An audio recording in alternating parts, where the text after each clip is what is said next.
Assalamualaikum warahmatullahi wabarakatuh. Bismillahirrahmanirrahim. Alhamdulillahirabbil alamin. Wa bihi nasta'inu ala umurid dunya waddin. Allahumma sholli wa sallim wa barik ala habibina wa syafi'ina sayyidina wa maulana Muhammadin wa ala alihi wa ashabihi wa man tabi'ahum bi ihsanin ila yaumiddin. Bismillah. Mari kita lanjutkan ngaji kita. Yuk ditata niatnya dulu ya. Niatnya semata-mata hanya mencari ilmu, nambah wawasan, meluaskan pengetahuan.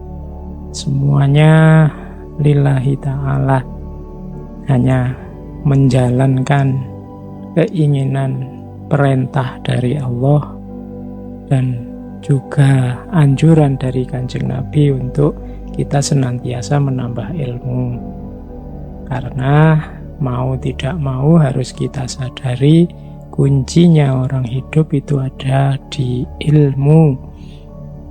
Kita harus pintar-pintar membaca ayat-ayatnya Allah, baik ayat-ayat yang qauliyah maupun ayat-ayat kauniyah. Diakui atau tidak, kita hari ini mungkin banyak yang sudah pintar memahami, membaca ayat-ayat qauliyah, Al-Quran, hadis, kitab suci.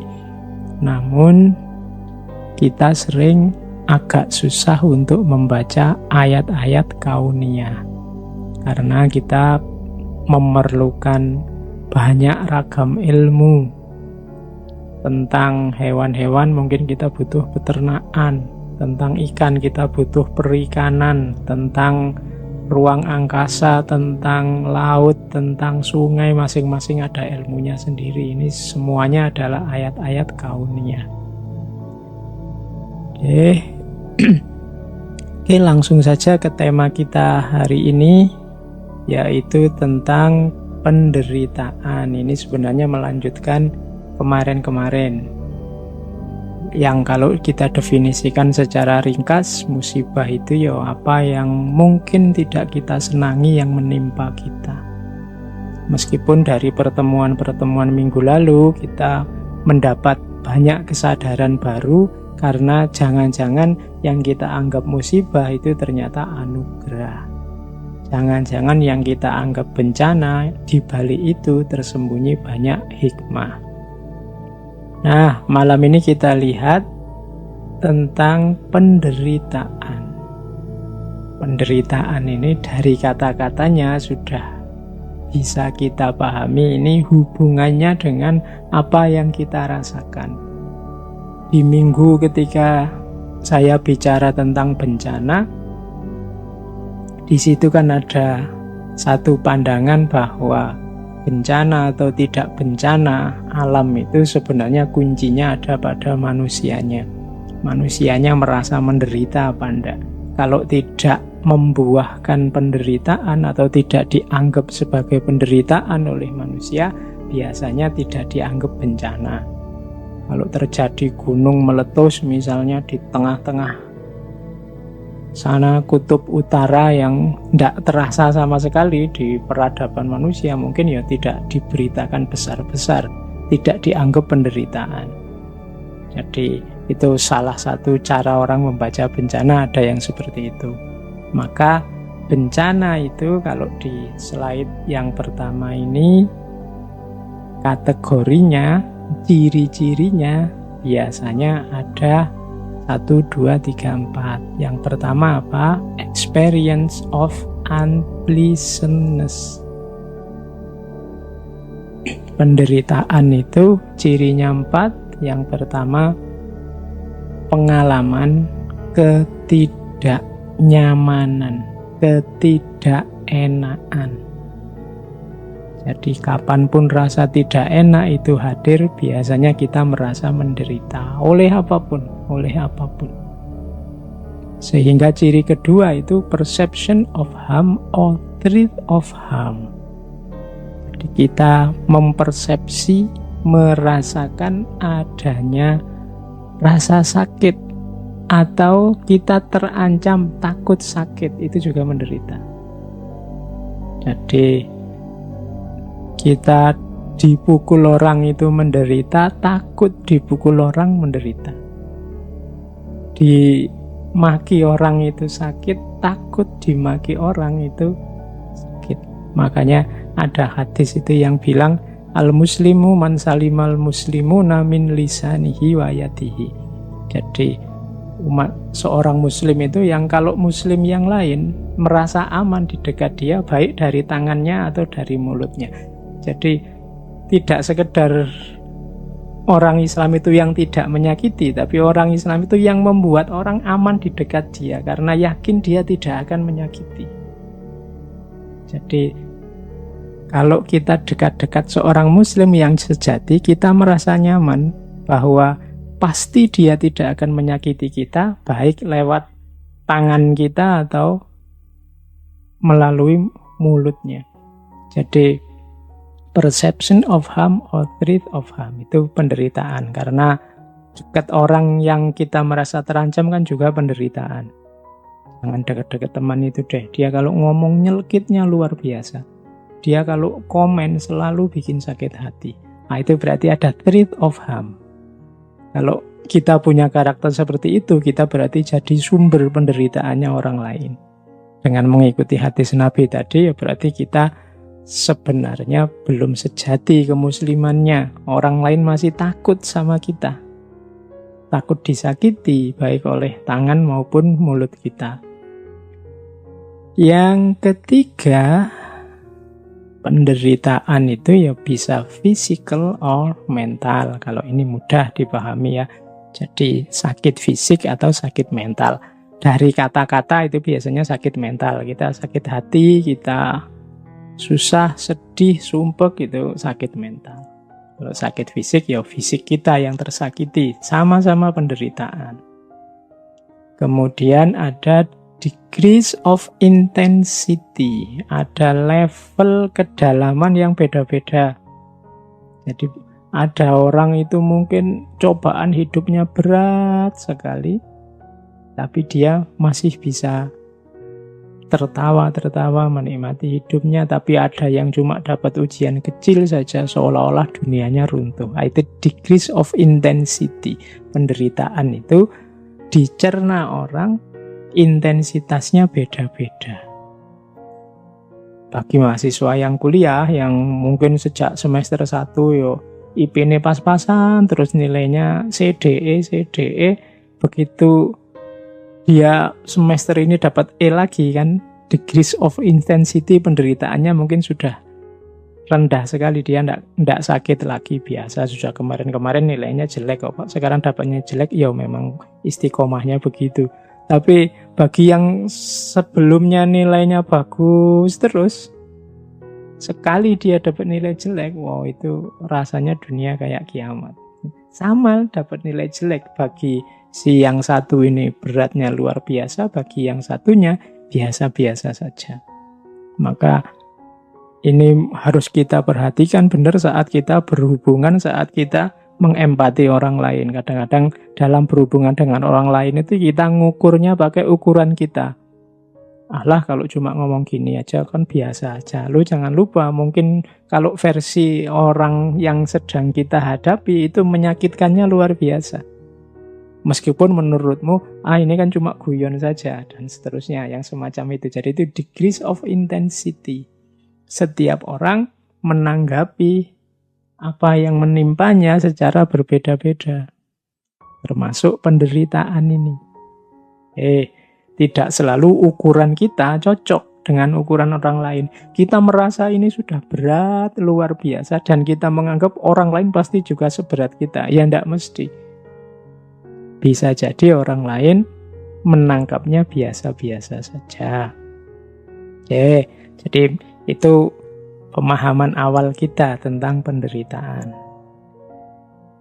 Hidup ini memang banyak penderitaan, Tapi jangan lupa ada orang yang, kalau bahasanya anak-anak muda hari ini, orang-orang yang agak lebay tentang penderitaan hidupnya, sehingga mengalami delusi.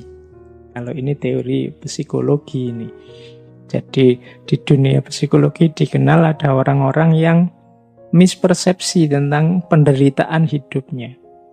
Ada yang namanya delusi hipokondris, ada namanya delusi nihilistis.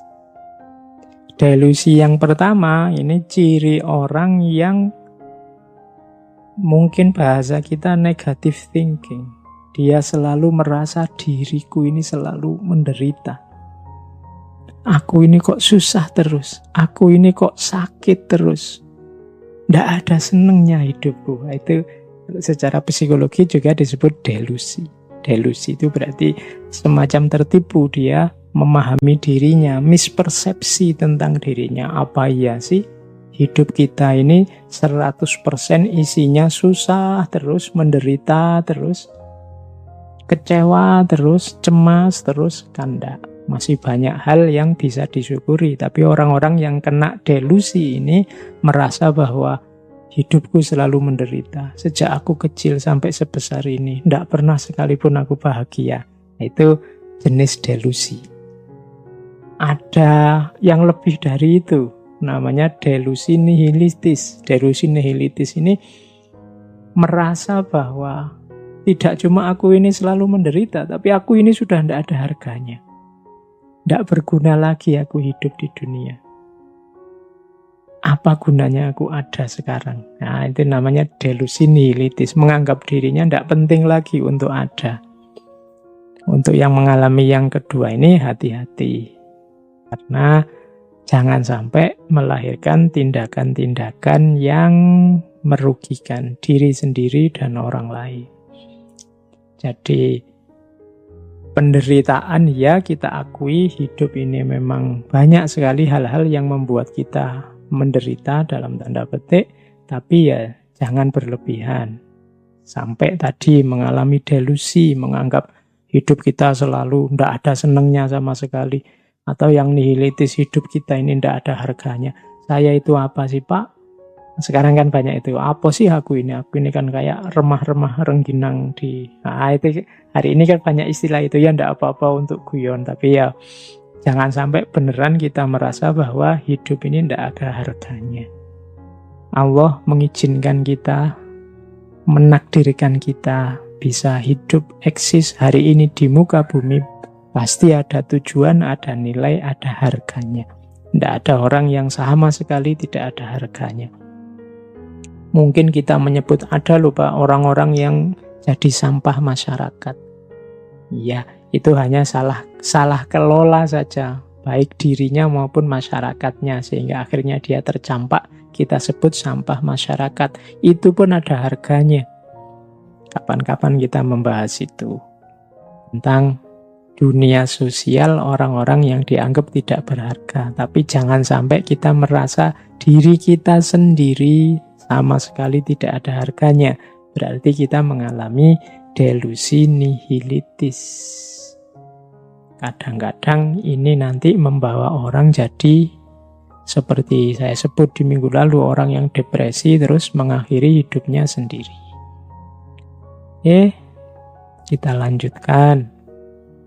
Kita jelajahi sebentar pandangan para filosof Barat sekarang tentang apa yang disebut penderitaan.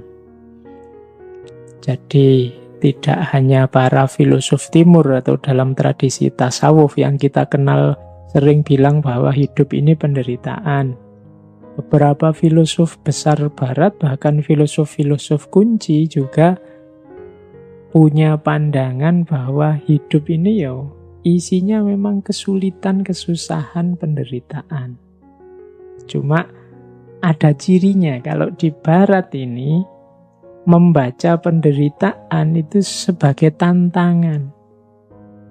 Jadi penderitaan itu sebagai fase yang penting kita sadari untuk kita berkembang. lebih baik. Begitu kita sadar, wah menderita ini, aku susah ini. Ini di barat biasanya dipandang sebagai tantangan. Gimana caranya aku keluar dari penderitaan ini, aku bisa menang dari penderitaan ini. Itu ciri peradaban barat. Misalnya ada pandangan dari, dulu pernah kita bahas, Arthur Schopenhauer. Beliau menulis tentang the world as will and idea, dunia sebagai keinginan dan ide. Katanya Schopenhauer, hidup ini digerakkan oleh keinginan kita. Hari ini kita masih bisa hidup, bergerak, aktif, itu kan karena ada keinginan. Sayangnya, tidak semua keinginan kita bisa terpenuhi. Bahkan bisa dipastikan sebagian besar keinginan kita tidak terpenuhi. Nah, akhirnya apa? Karena keinginan kita tidak semua terpenuhi, kan lahir kekecewaan, lahir kesedihan, lahir penderitaan. Jadi, ternyata manusia itu hakikat hidupnya adalah menginginkan sesuatu, tapi di balik keinginan itu ada kondisi bahwa tidak semua keinginannya terpenuhi. Berarti apa? Ya hidup ini ternyata intinya ya memang sulit, menderita. Kalau gitu apa gunanya hidup? Bunuh diri aja kok, katanya Arthur Schopenhauer ya. Jangan dikira bunuh diri itu bebas dari penderitaan, bebas dari keinginan. Justru bunuh diri itu kita terjebak pada keinginan yang lain. Keinginan untuk mati, keinginan untuk tidak ada masalah kalau saya sudah mati. Bisa-bisa kita tertipu. Jadi ingin bebas dari penderitaan dengan mengakhiri hidup, karena menganggap hidup ini serba penderitaan, tapi kita terjerat oleh penderitaan yang baru. Terjerat oleh keinginan yang baru.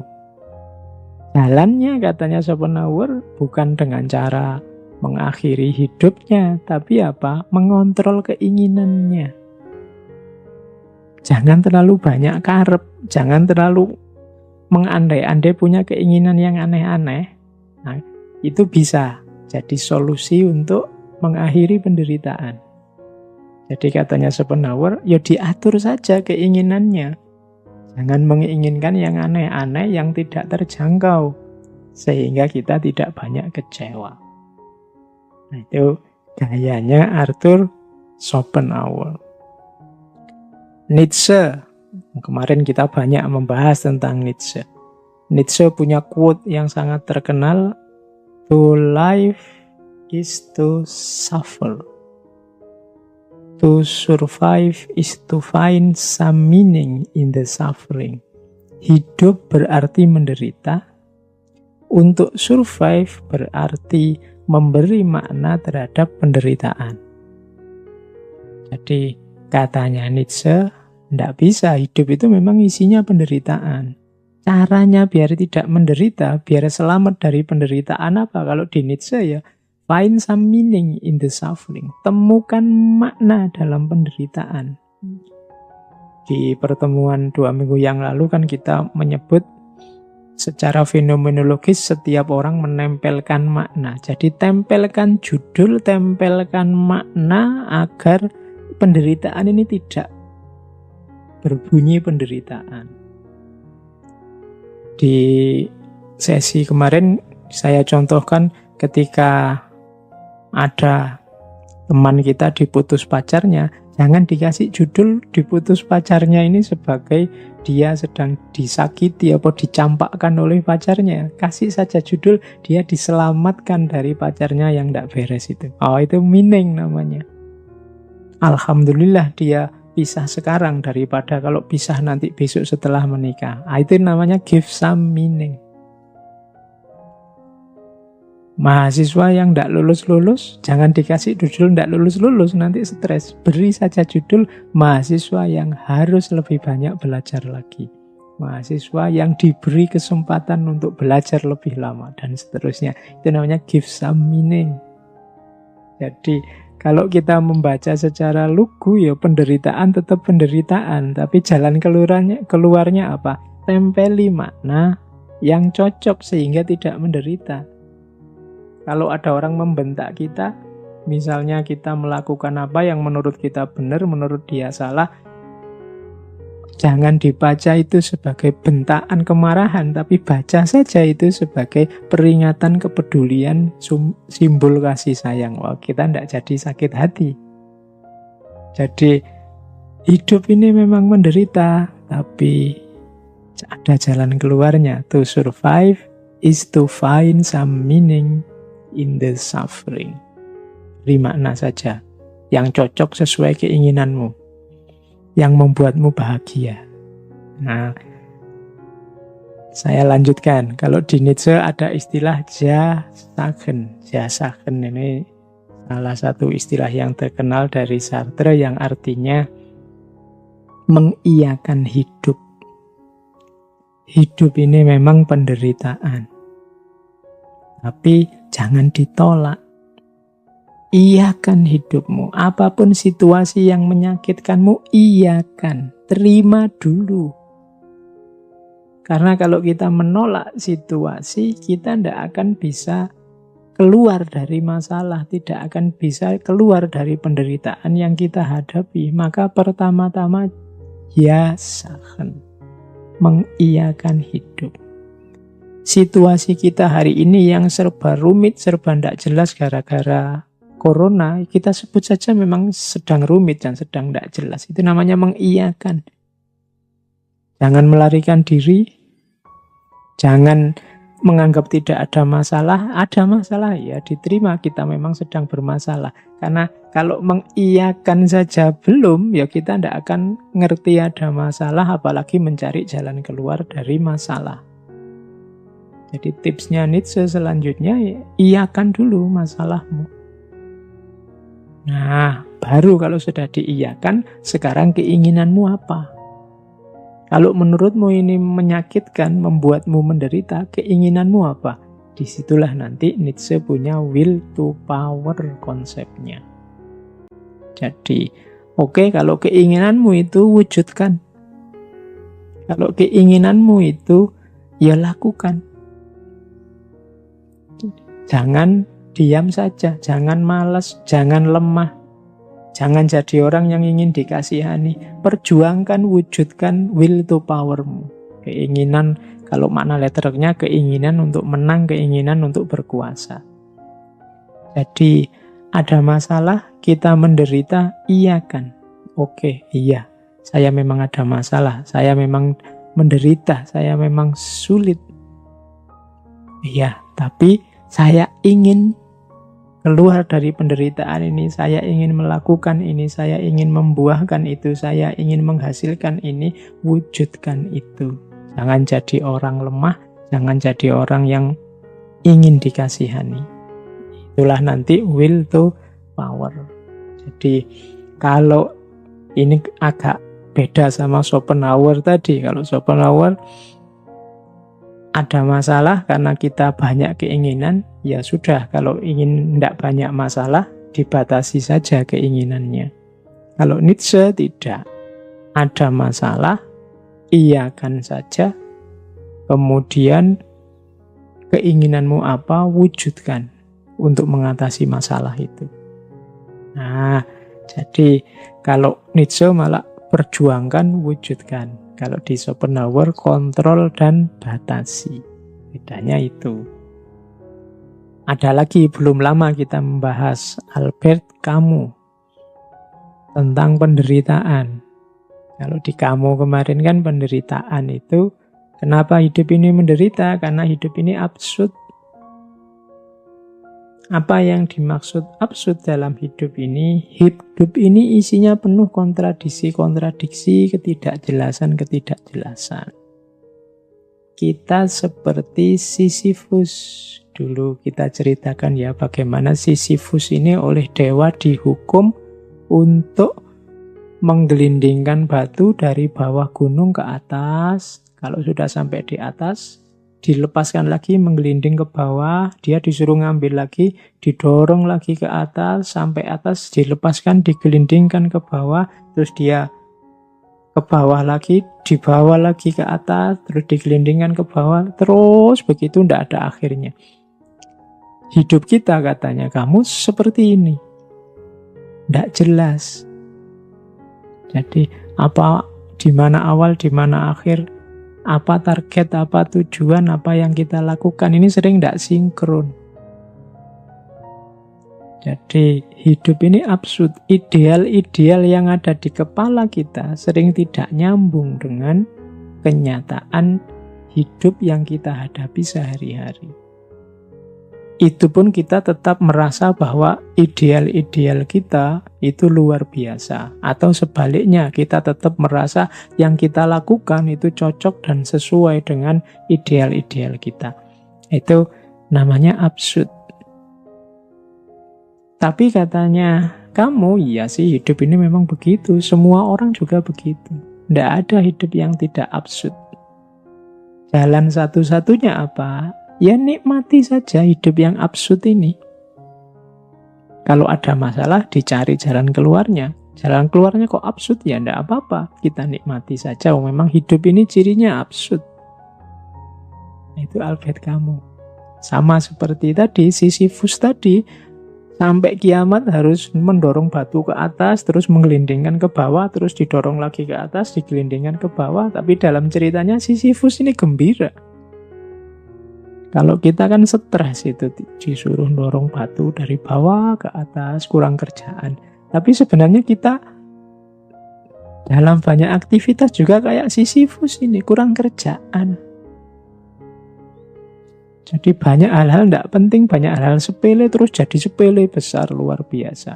Kadang-kadang yang penting, urgent, jadi sepele. Betapa absurdnya hidup kita. Nah itu katanya kamu ya tidak apa-apa, ya hidup memang begitu absurd, nikmati saja. Dan hadapi. Kalau kamu ingin berjuang, ya berjuang saja. Dan nikmati perjuangan itu meskipun seabsurd apapun usaha dan hasilnya. Nah, dari 3 tokoh ini mungkin bisa tergambar. Jadi, seperti apa gaya para filosof barat menghadapi hidup yang cirinya penderitaan. Jadi, barat terasa lebih optimis. Penderitaan diposisikan sebagai tantangan yang harus ditaklukkan. Itu perspektif barat. Kita lanjutkan. Perspektif para filosof timur. Ini para filosof timur ini dulu kita belajar Taoisme, Konfusianisme, dan lain-lain. Kalau menurut para filosof timur secara umum, penderitaan itu sebenarnya terjadi karena manusia ilmunya kurang, pengetahuannya kurang dalam. Jadi penderitaan itu lahir karena salah memahami hidup. Makanya nanti di banyak tokoh-tokoh pemikir besar dari timur biasanya untuk mengatasi penderitaan pertama-tama harus dibereskan pengetahuannya, jalan berpikirnya. Jadi dalam tradisi timur punya ciri bahwa penderitaan manusia itu lahir dari ketidaktahuannya. Orang menderita itu karena kesalahan berpikirnya, maka dia harus memperbaiki kesalahan ini, kemudian mulai berpikir yang dalam. Kalau di timur, berpikir ini kemudian diawali dari dirinya sendiri.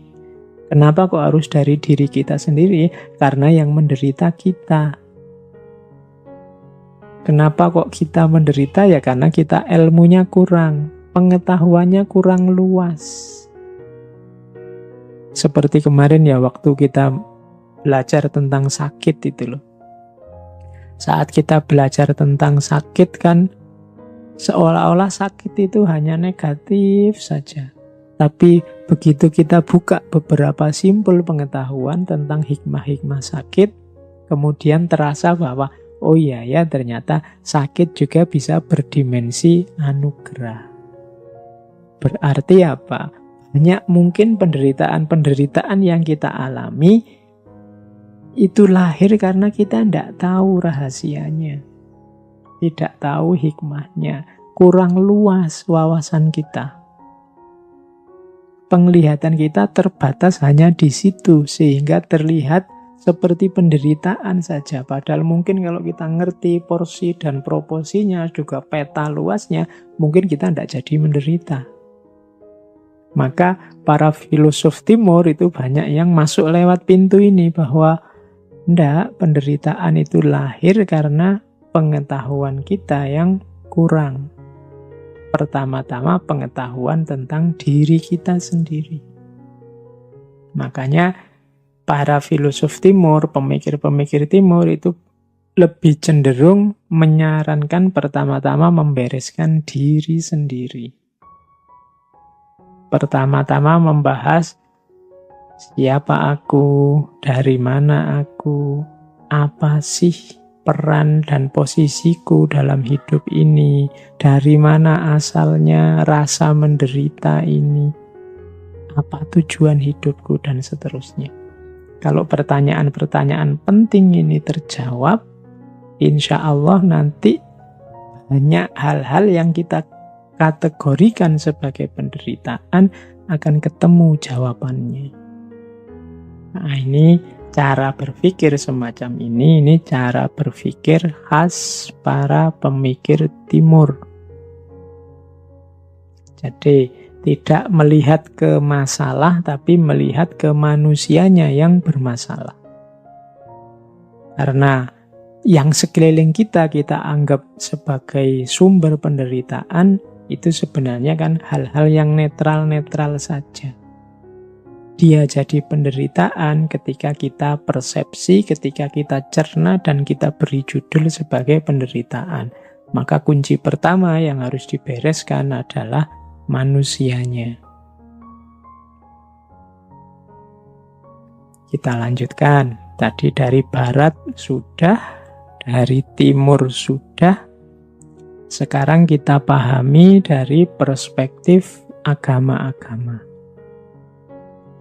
Perspektif agama-agama ini insya Allah kita semua sudah dapat dari 2 minggu yang lalu, dan banyak wacana yang kita baca dari banyak sumber bahwa hidup ini memang banyak ketemu dengan penderitaan yang itu secara umum adalah bisa merupakan cobaan dan ujian, bisa merupakan pembersihan atau pengampunan dari dosa-dosa, bisa juga merupakan bagian dari perjuangan untuk sampai pada Tuhan.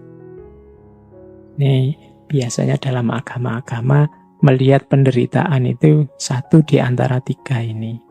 Ada kalanya penderitaan itu merupakan ujian, cobaan, ya. Yang namanya ujian kan berarti pada akhirnya kita akan dapat reward kalau lulus. Orang yang punya perspektif ini melihat apapun, mengalami apapun akan dipandang sebagai ujian yang harus dia selesaikan, dia carikan solusi yang tepat sehingga akhirnya dia dapat pahala, dia dapat balasan, dia dapat kebahagiaan dari Tuhan. Itu gaya pertama. Gaya kedua, penderitaan harus kita alami untuk membersihkan diri kita dari dosa-dosa, dari kesalahan. Nanti banyak dalil yang menyatakan bahwa kalau kita diberi sakit, kalau kita mendapat musibah, maka dosa-dosa kita akan diampuni.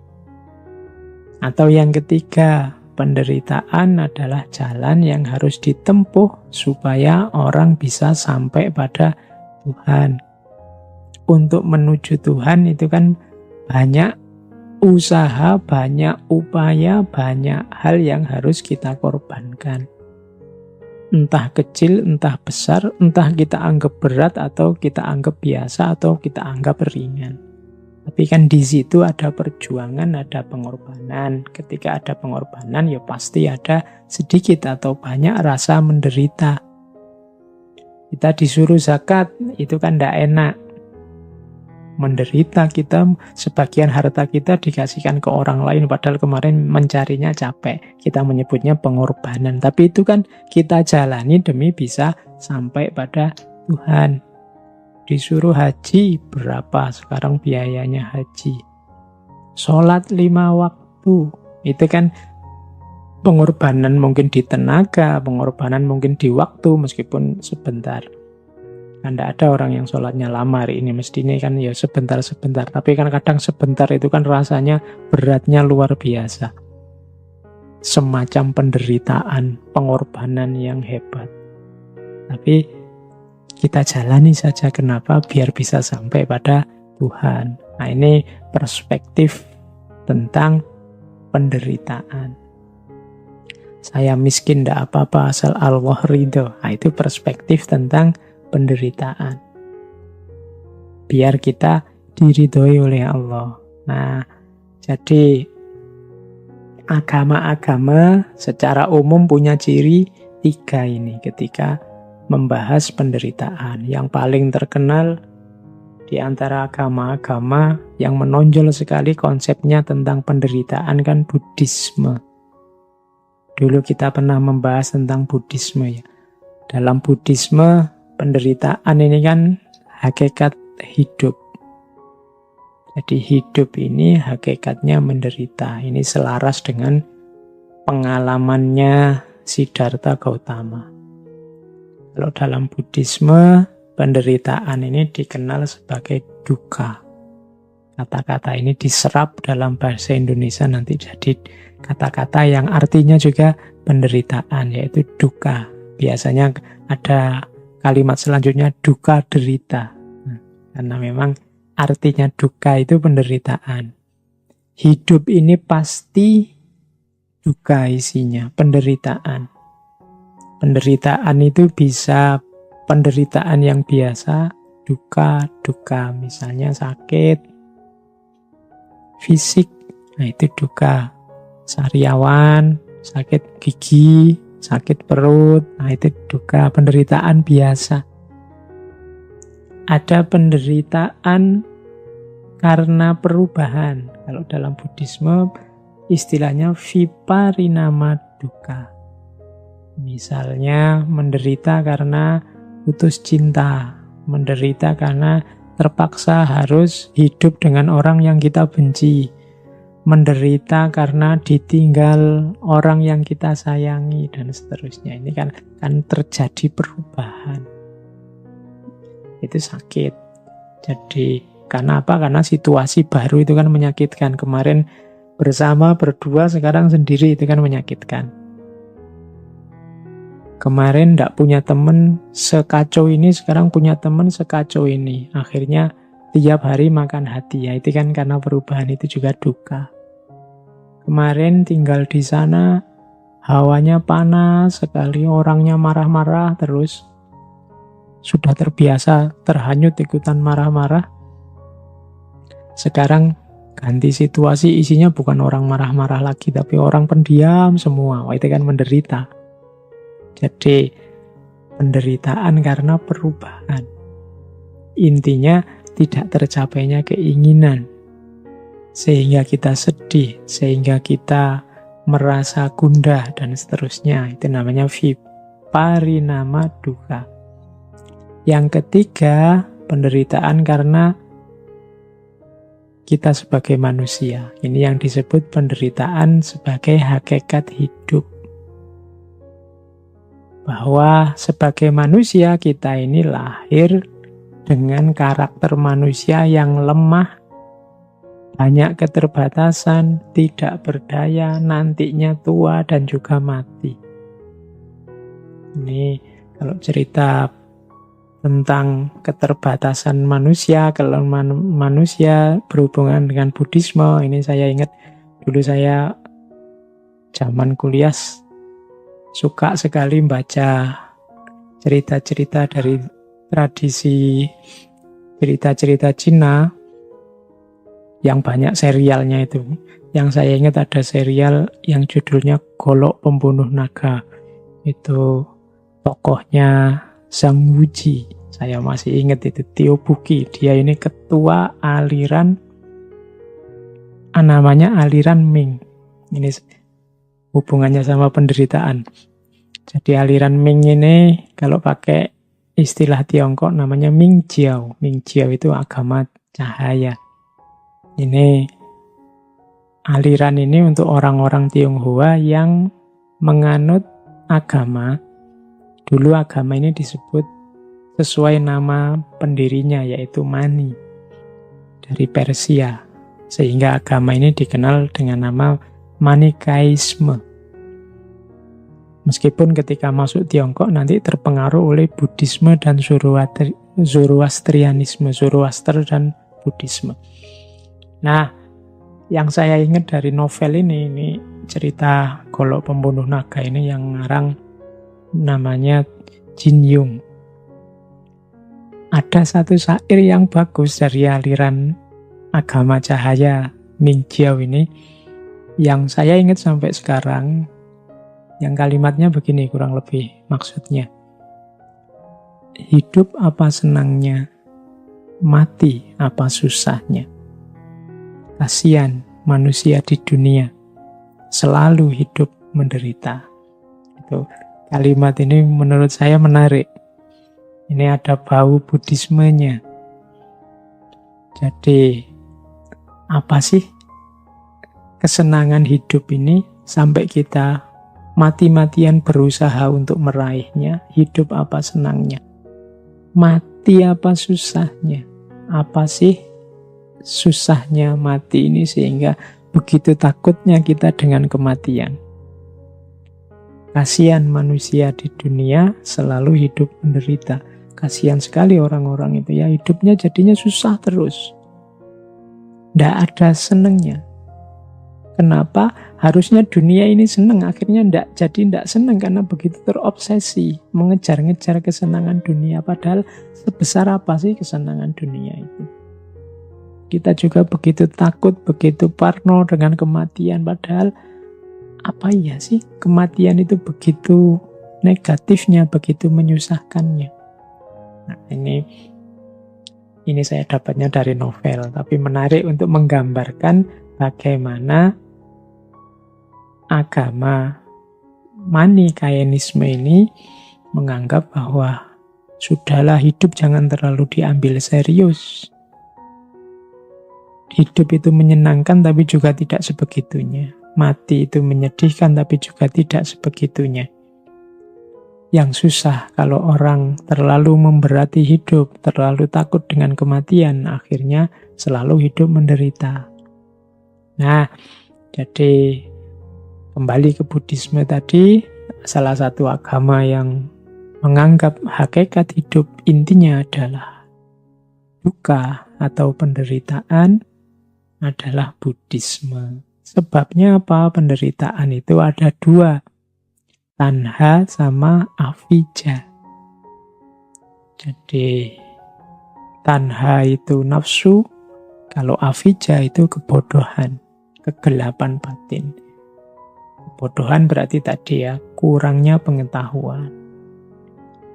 Kemudian kalau tanha itu nafsu, keinginan yang tidak terkendali, hasrat yang tidak terkendali. Jadi ternyata hidup kita ini menderita ketika hasrat kita tidak bisa kita kontrol dan pengetahuan kita terbatas. Berarti solusinya bisa menyatukan tadi antara timur dan barat. Kalau Schopenhauer tadi inginnya kita mengontrol nafsu, mengontrol hasrat. Dan banyak pikiran timur menganggap bahwa kuncinya di pengetahuan. Ternyata ya memang dua-duanya. Bagaimana kita bisa mengontrol nafsu, mengontrol diri kalau kita tidak punya pengetahuan tentang diri kita sendiri. Berarti memang dua-duanya penting. Oke. Beda lagi dengan perspektifnya Hinduisme. Kalau Hinduisme melihat penderitaan itu sebagai buahnya perbuatan kita sendiri. Dulu kita juga sudah membahas tentang Hinduisme. Tentang ini bisa dilihat di bagian tentang karma. Jadi Hinduisme punya konsep karma pala. Karma pala itu karma berarti perbuatan, pala berarti buah. Perbuatan apapun akan ada buahnya. Kalau baik, buahnya pasti baik. Kalau buruk, buahnya pasti buruk. Faman ya'mal mithqala dzarratin khairan yarah wa may ya'mal mithqala dzarratin syarran yarah. Ada kausalitas, ada sebab akibat dari perbuatan kita. Maka ayo hati-hati benar, sekecil apapun kesalahan, sekecil apapun kekeliruan, kita akan memanen hasilnya.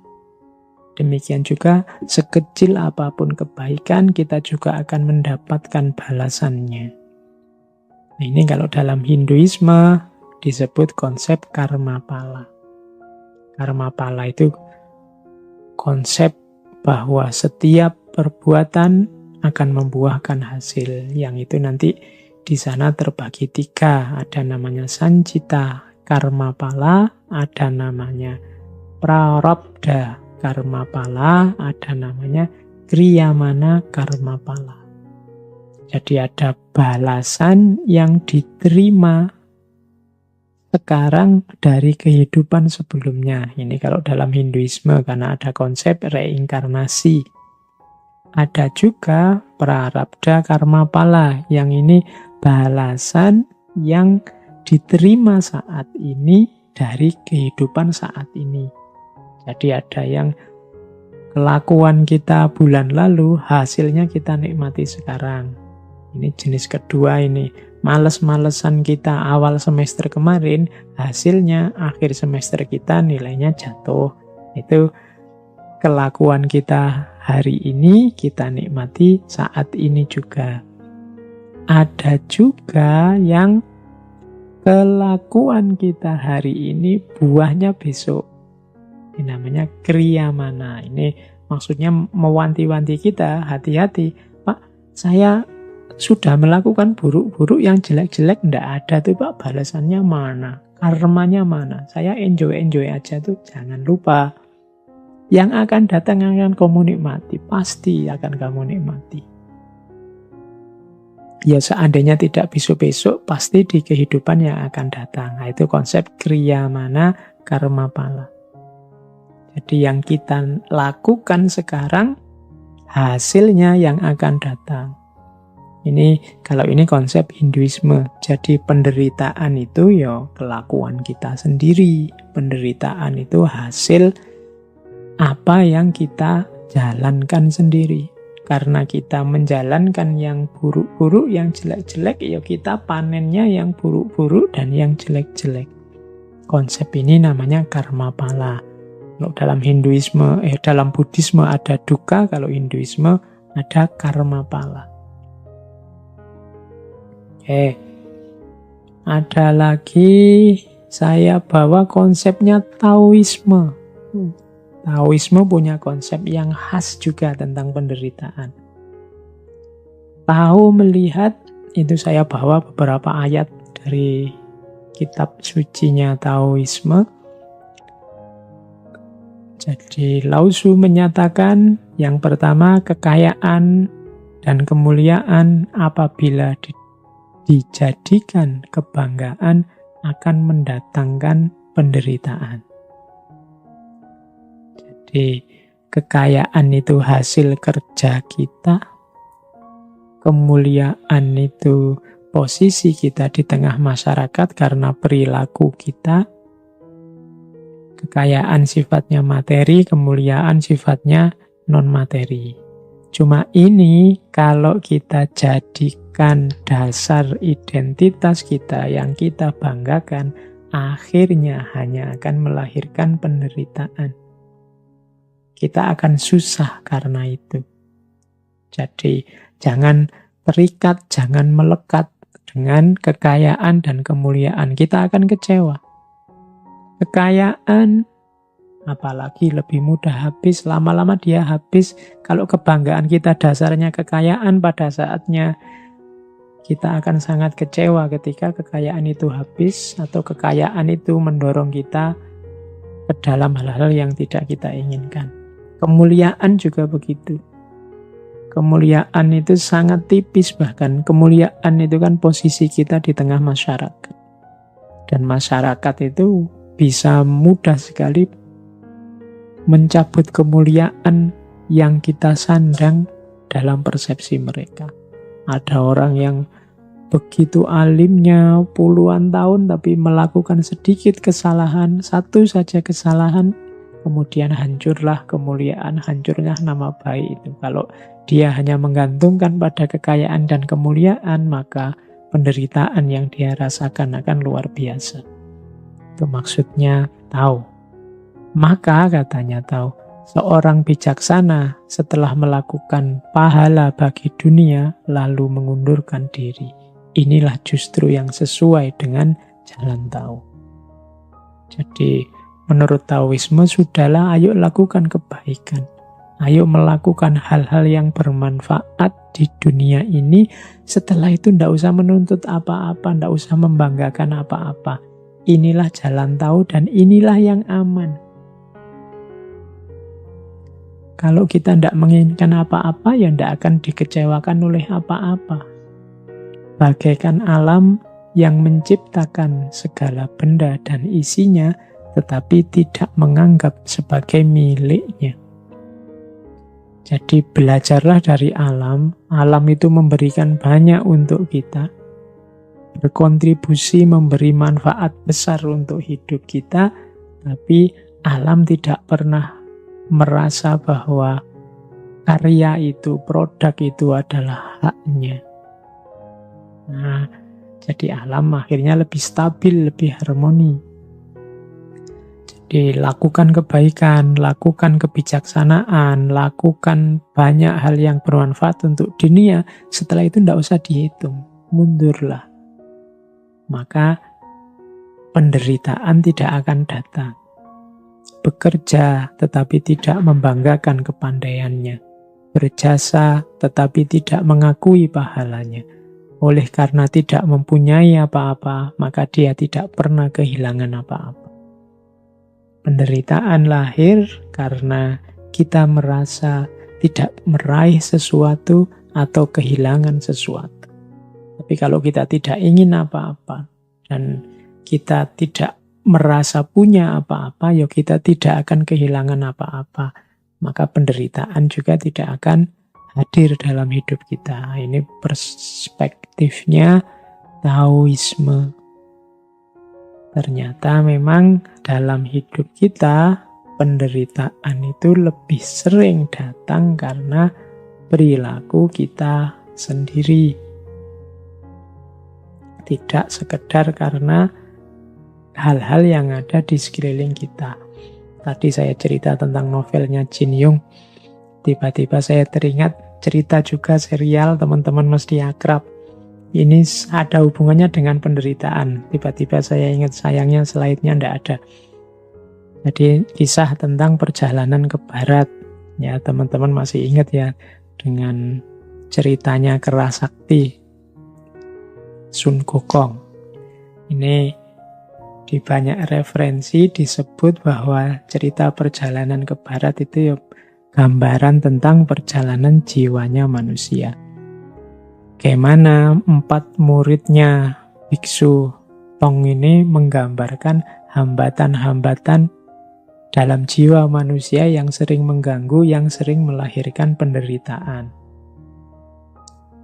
4 ini kan, yang pertama Sun Gokong, yang kedua Patkai, Ju Patkai, yang ketiga Wujing yang asalnya siluman ikan, dan yang keempat kuda putihnya. Ini kan empat muridnya sebenarnya menggambarkan komposisi jiwa dan juga karakter yang sering melahirkan penderitaan kalau tidak dikelola dengan baik. Sun Gokong ini menggambarkan pribadi yang cerdas, terampil, cerdik, tapi sering kebablasan, sering membesarkan dirinya, mengalami superiority complex, merasa bisa mengatasi segalanya. Kadang-kadang tidak panjang pertimbangannya karena dia merasa sudah pintar, sudah cerdik, sudah cerdas. Ini cirinya Sun Gokong, sehingga dia sering kesulitan di sini membanggakan keterampilan dan kecerdikan serta kecerdasannya. Orang yang mengalami seperti ini juga nanti akan banyak mengalami penderitaan. Ya nanti Sun Gokong kan juga mengalami banyak penderitaan gara-gara ini. Yang kedua Ju Patkai. Kalau Patkai ini simbol pribadi yang fokus pada rasa, perasaan. Sehingga dia nyari enaknya sendiri, ingin nyaman, memanjakan hasrat. Akhirnya apa? Dia mendapat banyak penderitaan dari bapernya dia, dari kemalasannya dia, dari rasa ingin enaknya sendiri. Jadi teman-teman, mungkin ada yang tipe seperti Patkai ini, fokusnya pada perasaan, ingin enak, ingin nyaman. Kadang-kadang terus akhirnya jadi baper, akhirnya ingin enaknya sendiri, sehingga tidak cuma dia menderita, tapi membuat orang menderita. Oke, quote yang paling terkenal dari Patkai kan ya teman-teman hafal ya. Begitulah cinta, deritanya tiada akhir. Dia banyak menderita karena perasaannya sendiri. Nah, itu ciri orang tipe ini. Ada tipe ketiga, Wujing. Wujing ini tipe pribadi yang patuh, kemudian sungguh-sungguh ingin menerjemahkan ideal-ideal, norma-norma, ajaran-ajaran dalam tindakan. Hanya saja tipe ini kalau tidak dikontrol juga sering melahirkan penderitaan. Misalnya jadi tidak mandiri, ada ketergantungan pada otoritas. Jadi kalau yang lain bilang ke utara yang benar, dia ke utara. Yang lain lagi bilang ke selatan yang benar, dia akan ke selatan. Ada lagi kuda putih. Kuda putih ini simbolnya semangat, simbolnya kesetiaan, kekuatan. Tapi biasanya kualitas ini kalau tidak dikontrol dengan baik melahirkan penderitaan, terburu-buru, tidak peka, mudah terprovokasi, dan lain sebagainya. Jadi ini tiba-tiba saya ingat cerita ini, bahwa dari cerita ini juga yang pasti dari tradisi pemikiran timur kelihatan bahwa ternyata penderitaan itu lahir dari karakter manusianya, bukan dari peristiwa atau lingkungan sekelilingnya. Yuk kita lanjutkan. Tadi sudah perspektif banyak agama-agama, sekarang kita lihat ada perspektif sufisme atau perspektif tradisi mistisisme.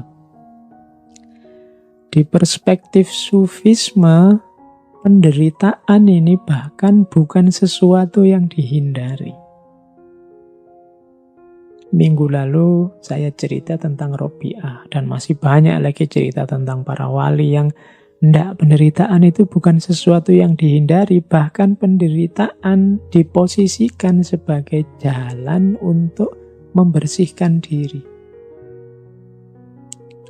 Dalam tradisi mistisisme ada asumsi bahwa jasmaniah manusia, lahiriah manusia, hasrat dan nafsu manusia itu perlu dilemahkan, Sehingga yang rohani dan yang hakiki bisa lebih kuat.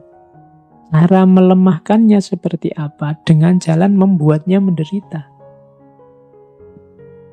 Maka para sufi itu kadang melakukan amalan-amalan yang tujuannya memang melemahkan jasmaniyah, melemahkan nafsu. Arahnya kemana? Ya biar rohaninya lebih kuat. Jadi memilih penderitaan sebagai jalan pembersihan diri. Nah, ini perspektif sufisme.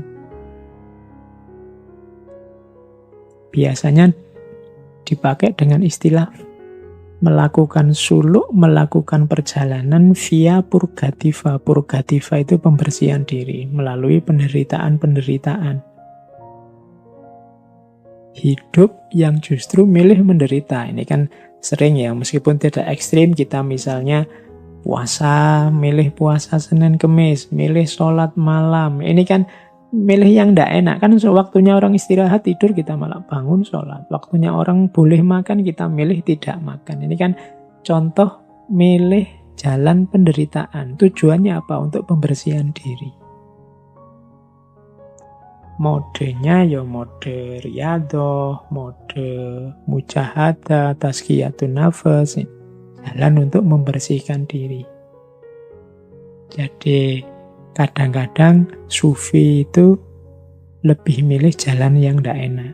Bukan karena tidak pinter, tidak tahu mana yang lebih enak, mana yang tidak enak. Tapi sangat tahu.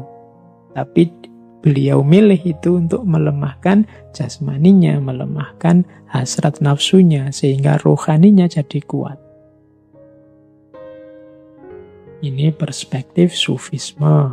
Hampir di semua tokoh sufi yang kita bahas, terasa bahwa hampir semua sufi lebih memilih jalan hidup penderitaan. Menderita secara fisik tidak masalah, asal ruhaninya cemerlang. Menderita di dunia tidak masalah, asal akhiratnya bahagia. Menderita sekarang tidak masalah, asal besok bahagia. Nah, logika ini yang dipakai. Kalau di Jawa ada istilah tirakat.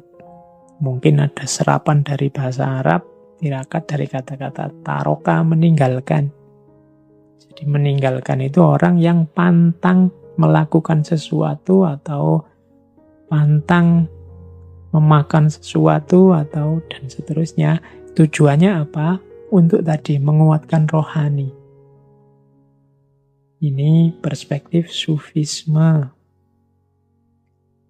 Kemudian ada lagi perspektif tentang penderitaan. Dulu pernah kita bahas dari Ki Ageng Suryo Mentaram. Kalau tadi ada pandangan penderitaan itu sebagai hakikat hidup, ada pandangan penderitaan itu sebagai akibat perbuatan, ada yang menjadikan penderitaan sebagai jalan untuk membersihkan diri. Kalau menurut Ki Ageng Suryo Mentaram, penderitaan itu sebagai keniscayaan hidup, tapi sifatnya sementara, silih berganti dengan kesenangan. Hidup ini yo kadang senang, yo kadang susah. Wajarnya hidup seperti itu. Tidak mungkin kita hidup ini senang terus, dan tidak mungkin juga susah terus. Kenapa begitu? Kalau kita sedang senang, katanya Ki Ageng Suryo Mentaram, kita kan tidak berhenti di kesenangan ini. Biasanya keinginan kita terus bertambah. Kalau bahasanya Ki Ageng pakai istilah mulur. Kemarin cita-citanya A, sekarang A sudah tercapai, kan kita tidak diam di situ, nambah lagi bercita-cita B. Akhirnya kita susah lagi karena keinginan kita yang baru ini. Nanti kalau keinginan B tadi terpenuhi, ya kita senang. senang lagi. Tapi kalau keinginan B tidak terpenuhi, kita kembali susah. Tapi tidak masalah, kalau B tidak terpenuhi, biasanya keinginan yang tadi mulur terus mungkret. Mungkret itu menyusut.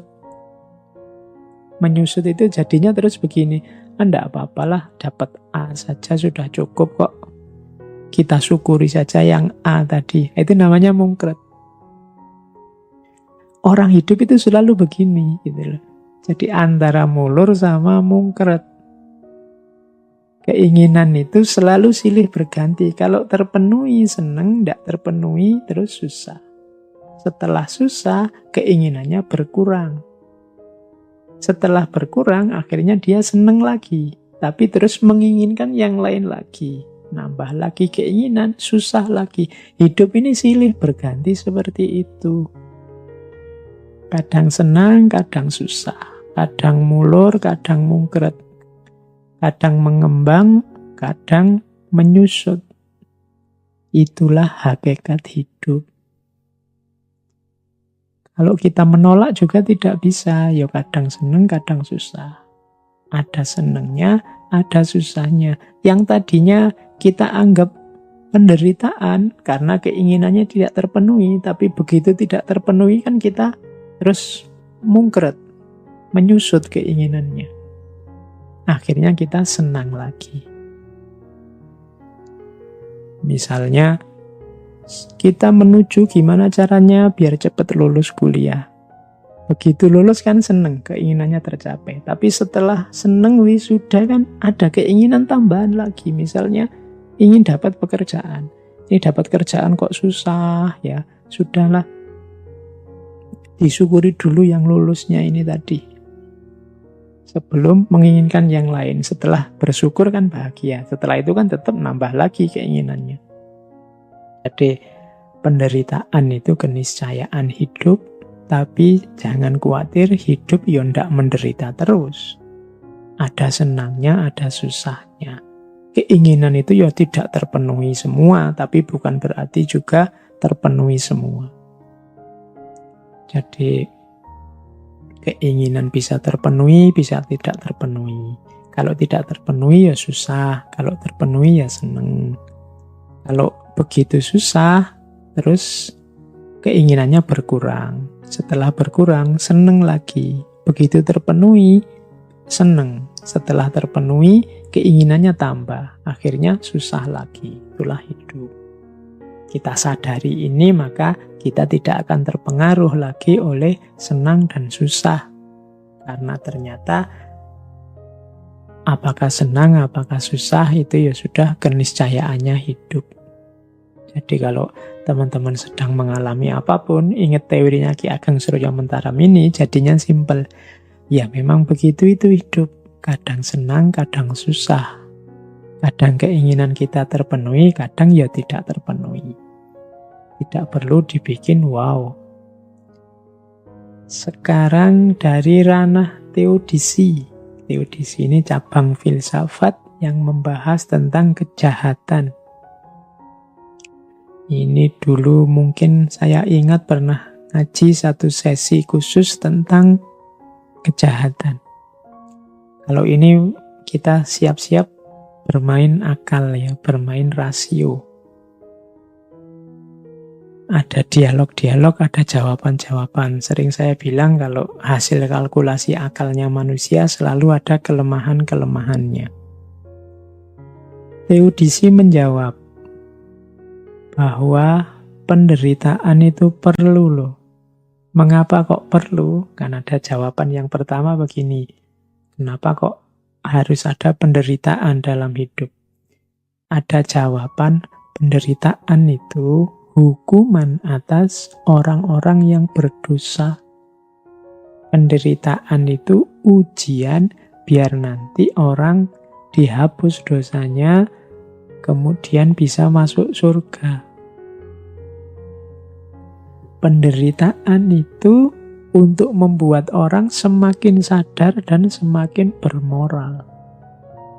Nah, ini jawaban ini kan sering kita dengar.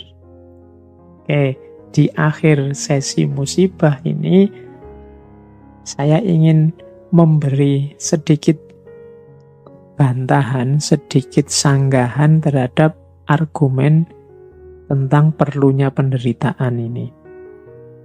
Ini bahan diskusi untuk teman-teman nanti ya. Kalau jawabannya penderitaan itu adalah hukuman atas orang yang berdosa, kemudian biar orang yang berdosa nanti bahagia di surga, dan seterusnya, biar orang yang berdosa sadar dan moralnya semakin bagus, dalam kenyataannya ada beberapa kontradiksi, paradok. Misalnya begini untuk membantah, apakah musibah itu hukuman? Kalau itu hukuman, bagaimana dengan anak-anak kecil yang tidak mengerti apa-apa? Misalnya dulu kita bilang, waktu ada tsunami, wah harusnya kita ini segera tobat. Kita sering dihukum dengan tsunami. Loh, kalau memang hanya hukuman alasannya adanya tsunami itu karena dosa-dosanya sudah berat sehingga dihukum dengan tsunami, lawang banyak juga anak-anak kecil yang jadi korban. Banyak orang baik-baik, rohaniwan, agamawan, ulama yang jadi korban juga. Berarti tidak bisa dong disebut itu sepenuhnya adalah hukuman. Nah, itu jawaban tentang bahwa bencana itu hukuman. Ini bahan diskusi. Yang kedua, nanti yang dapat bencana di dunia akan mendapatkan balasannya di surga. Ini bahan diskusi ya, saya tidak bilang bantahan ini pasti benar. Ada yang bantah begini, loh kenapa kok harus ada bencana? Bencana itu biar kita nanti susah di dunia, senang di surga. Loh apa Allah itu kan maha baik. Masa Allah mau memberi kita surga aja syaratnya begitu beratnya? Nah, itu ada yang membantah begitu. Kalau Tuhan mencintai kita, mengapa sih kita harus disiksa dulu sebelum kita masuk surga? Nah, ini kritik terhadap yang menjawab tadi bahwa hukuman dengan bencana itu nantinya akan mendapat balasan di surga. Silahkan nanti teman-teman ya jadi materi diskusi. Terus yang ketiga tadi juga bilang, loh ini biar moralnya orang jadi baik no. Dengan bencana kan nanti orang jadi sadar. Dalam kenyataannya ada loh yang gara-gara bencana orang tidak jadi sadar, tapi malah putus asa. Merasa hidupnya hancur. Jangan-jangan juga malah ada yang murtad gara-gara ada bencana. Nah, ini juga bahan. Saya bilang tadi, apapun itu kalau masih pemikirannya manusia, pasti ada celah-celah yang bisa didiskusikan. Karena manusia cirinya tidak sempurna. Terus, itu jawaban pertama. Kalau ada yang bilang penderitaan, musibah itu perlu sebagai hukuman atau balasan nanti di surga, atau demi orang naik level semakin baik secara moral. Yang kedua, kalau ada yang bilang begini, musibah itu harus dilihat secara luas, jangan dilihat parsial. Coba kita cek, jumlah orang yang mengalami musibah pasti lebih sedikit daripada orang yang tidak mengalami musibah. Berarti kebahagiaan lebih banyak daripada penderitaan. Secara umum alam ini sebenarnya tertib. Nah, ini jawaban ini juga bisa dibantah. Kalau ada orang ngomong seperti itu, dengan jawaban bahwa melihatnya ya harus lebih luas, logika ini bisa dijawab Berarti harus ada orang yang dijatah menderita demi ketertiban semuanya. Berarti ada kebahagiaan orang-orang tertentu yang ditukar dengan kebahagiaannya semua orang. Ini juga bantahan terhadap jawaban bahwa musibah itu ya melihatnya secara luas. Nanti banyak hikmah, banyak manfaat yang kita ambil dari sana. Ini bisa dibantah, kebahagiaan kok ditukar. Kebahagiaan orang tertentu ditukar dengan kebahagiaannya banyak orang. Karena orang sedikit tadi yang mengalami bencana, yang lain tinggal mengambil hikmahnya. Ini bahan diskusi juga. Di sesi-sesi terakhir saya malah membawa bahan diskusi biar kita latihan berpikir. Ada juga yang ini agak teologis. Kalau ada orang tanya macam-macam tentang bencana, apakah bencana itu, terus dibantai, terus dijawab begini, sudahlah kita ini manusia, jangan banyak protes. Allah lebih tahu segalanya, sudahlah diam saja. Nah itu ya kalau ini bisa dibantahnya gampang. Lu masa orang yang mengalami kesulitan, orang yang merasa diperlakukan tidak adil, tidak boleh protes. Allah kan maha baik. Allah kan maha kuasa, tidak apa-apa dong kita mengadu padanya. Itu contoh bantahannya. Nah, jadi ini sesi teodisi. Teodisi itu memang salah satu cabang yang sampai hari ini tidak selesai membahas tentang penderitaan, musibah, bencana, dan dihubungkan dengan Tuhan. Ada juga argumen yang membantah, yang tidak mau menyambungkan bencana dengan Tuhan. Jadi kan ada orang-orang tertentu yang menganggap bahwa bencana itu sumbernya Tuhan. Orang-orang ini merasa Tuhanlah yang menyebabkan kesengsaraan ini. Tuhanlah yang menyebabkan kesulitan ini, Tuhanlah yang menyebabkan musibah ini. Ada yang menjawab bantahan itu, yang pertama, apa iya Allah jadi sumber penderitaan? Kalau ada orang ngomong seperti ini, pandangan seperti ini dianggap kontraproduktif. Kontraproduktif itu justru menyusahkan. Alasannya apa? Yang pertama, Allah itu kan kita yakini maha kuasa, maha baik. Kalau dia maha baik, kontradiktif kalau keburukan itu dinisbatkan pada Allah. Yang baik ya menghasilkan yang baik. Kok ada penderitaan, ada kesalahan, ada keburukan, itu berarti manusia yang menjauh dari kebaikan. Yang kedua, penderitaan itu apapun jenisnya, meskipun dirasakan sakit, sebenarnya ada tujuan baiknya. Ini bantahan kedua terhadap yang bilang bahwa Allah sumber penderitaan.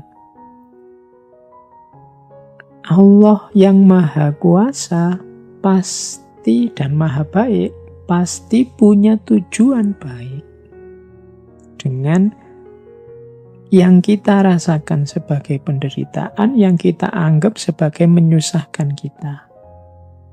Kalau pakai analogi ya seperti anak kecil yang dilarang main game terus-terusan misalnya. Anak kecil yang dilarang main game terus-terusan ini menderita kan, karena dia pinginnya main game terus-terusan. Orang tua yang melarang ini tahu kebaikan apa yang nanti akan lahir kalau dia tidak terus-terusan main game. Meskipun oleh si anak dianggap sebagai penderitaan. Biar saja dia menderita sekarang karena dia akan mendapatkan manfaat besarnya besok. Tahan yang ketiga.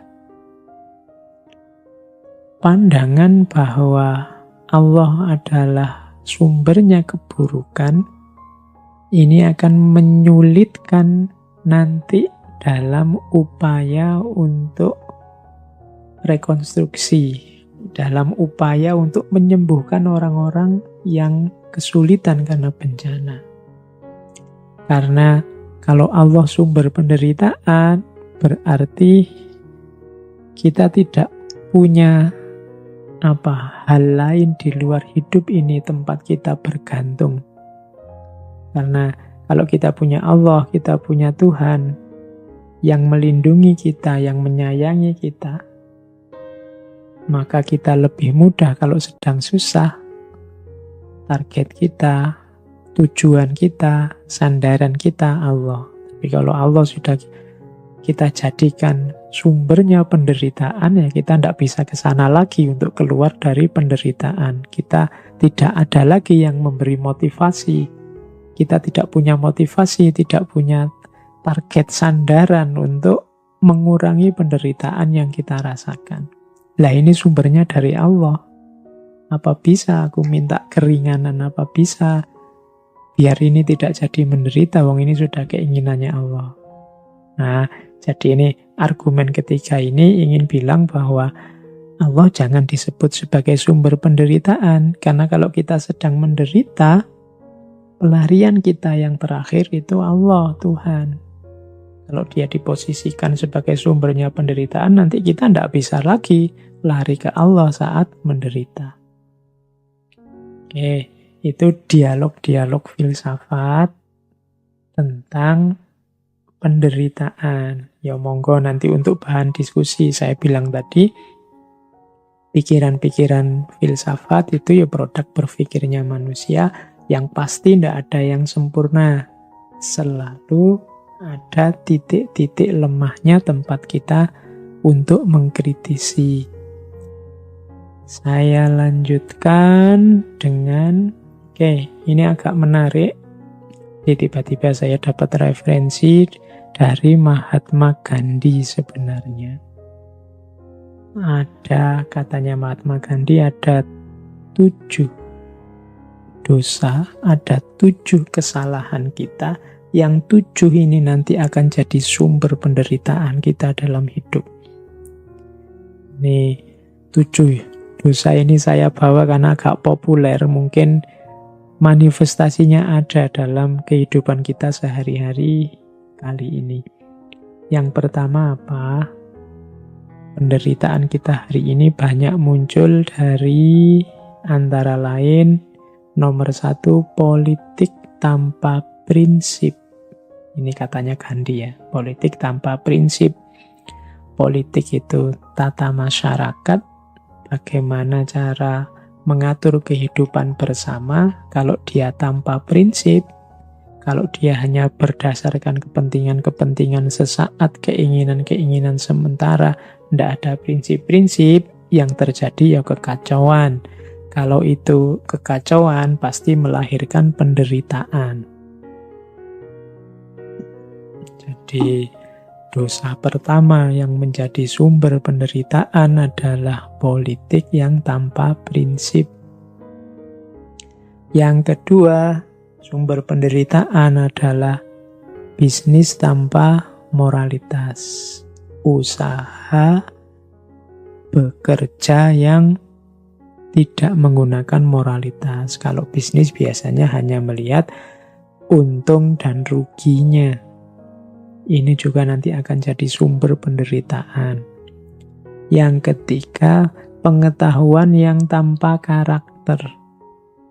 Orang-orang pinter, orang-orang berilmu yang tidak punya karakter. Tidak kelihatan wajahnya seperti apa. Sehingga ilmu, pengetahuan hanya dipakai untuk menjustifikasi kepentingan-kepentingan keinginannya sendiri.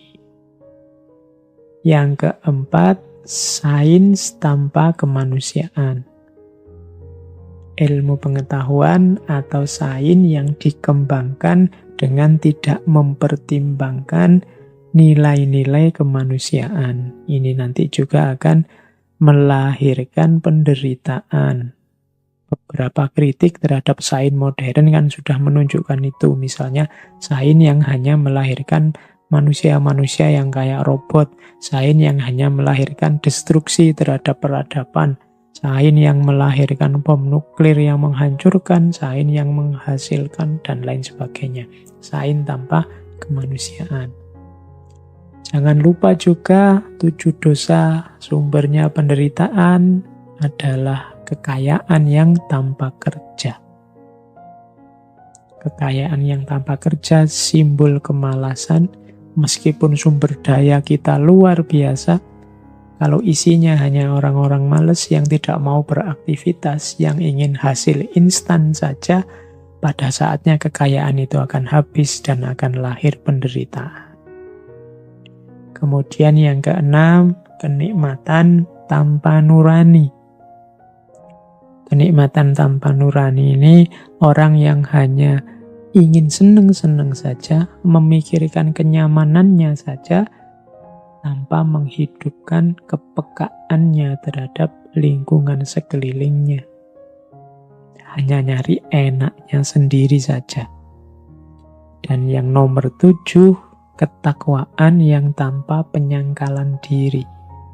Orang-orang bertakwa, orang-orang religius, orang-orang yang semangat beragama, bertuhannya tinggi, tapi tanpa penyangkalan diri. Orang-orang yang egois, orang-orang yang sombong, merasa besar, merasa benar.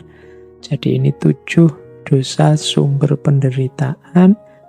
Mari kita hati-hati biar 7 ini tidak hidup di lingkungan sekitar kita, karena kalau ada ya sedikit banyak kita akan mendapatkan penderitaannya, karena ini penderitaan level kemasyarakatan, level hidup bersama.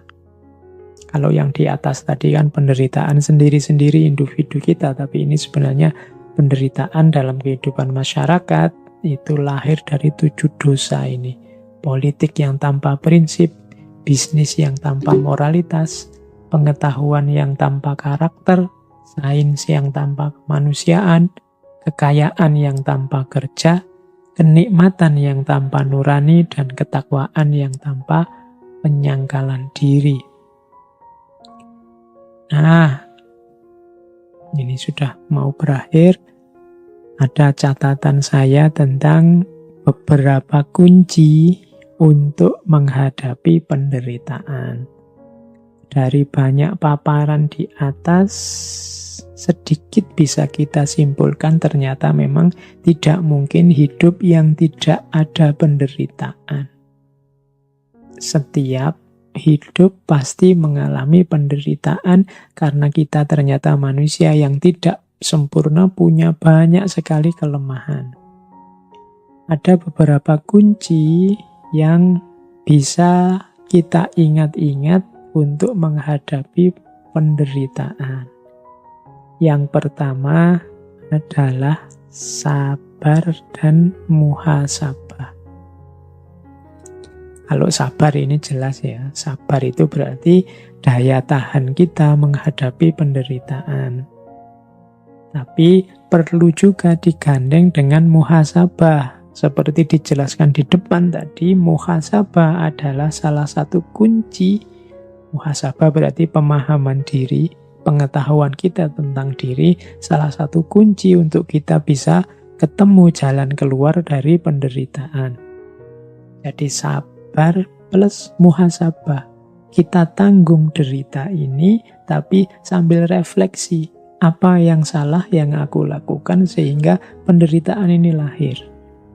Ada titik-titik kesalahan apa yang aku jalankan sehingga penderitaan ini lahir? Itu namanya muhasabah. Setelah diawali dengan sabar. Yang kedua, jangan lupa tilawah dan hikmah. Tilawah itu maksudnya membaca, memahami. Terus kita pahami apa yang terjadi dengan segala variabel unsur yang mempengaruhinya. Setelah kita paham, barulah kita rumuskan hikmahnya. Merumuskan hikmah itu berarti mengambil manfaat dari yang terjadi, meskipun bentuknya penderitaan. Jadi kita baca, kemudian kita ambil hikmahnya. Tilawah dan hikmah. Kemudian kalau sudah tilawah dan hikmah, lakukan yang ketiga, tazkiyah dan islah.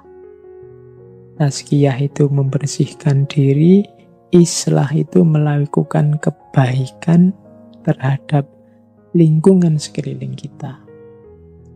Jadi setelah mampu mengambil hikmah, bersihkan diri dari segala yang salah, yang ketemu tadi dari usaha awal muhasabah. Setelah itu lakukan islah, perbaiki lingkungan sekeliling, perbaiki kehidupan dengan sesama. Diawali dari sabar, setelah kita kuat menanggungnya, kita berefleksi dengan muhasabah, membaca diri kita, membaca lingkungan sekeliling kita melalui tilawah, kemudian menemukan hikmah-hikmahnya. Setelah itu kita bersihkan diri dan kita bereskan lingkungan sekeliling kita. Tazkiyah dan islah. Ini step-step yang harus kita lakukan saat menghadapi penderitaan. Dan pastinya kunci dari kita untuk bisa keluar dari penderitaan hidup sebagai seorang yang beragama, ya pastinya kita harus kembali lagi ke Allah. Oke, saya akhiri sekian. Kurang lebihnya mohon maaf. Wallahul muwafiq, wallahu a'lam bishawab. Wassalamualaikum warahmatullahi wabarakatuh.